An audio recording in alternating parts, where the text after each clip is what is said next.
Сайн байцгаана уу?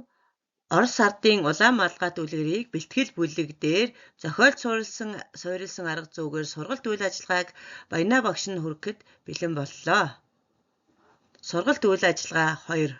Ашигласан ном зүй. Зохиолд суурилсан арга зүй ном 2025 он. Сургалт үйл ажиллагаа 2. Суралцахын үр дүн. Зураг урлал 4-2-ын А. Хүүхэд улаан малгайд үлгэртэй танилцах явцад охин болон бусад дүр чон эд юмсыг зохиомжлон зурна. Сургалтын чиглэлийн уялдаа холбоо. Хэл яриа 4-3-ын А. Хүүхэд хамтран тоглохдоо улаан малгайд үлгэрийн агуулга үйл явдлыг тайлбарлан ярина. Хөгжим 4-1-ийн Д. Хүүхэд жүжигчлэн тоглохдоо үлгэрийн дүр, зан чанар, харилцааг илэрхийлнэ. Хөдөлгөөн эрүүл мэнд 4-2-ийн Е. Хүүхэд хамтран тоглохдоо анхааруулах, болгоомжлох дүрмийг хамтарч зохионо. Хөдөлгөөн эрүүл мэнд 4-1-ийн Д.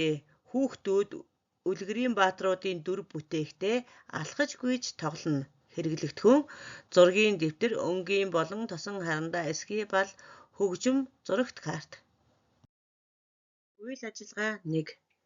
Үлгэрийн зурагт ямар үйл явдал болж байна вэ? Багш хүүхдүүдэд улаан малгайт үлгэрийг зураг ашиглан ярьж өгнө.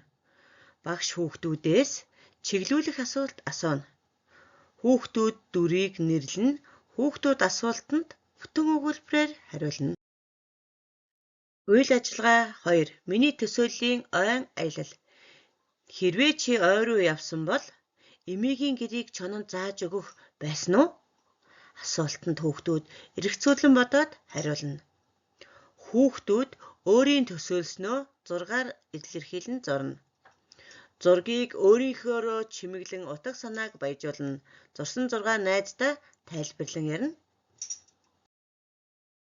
Анхаарал тавьсан хүүхдүүдэд баярлалаа.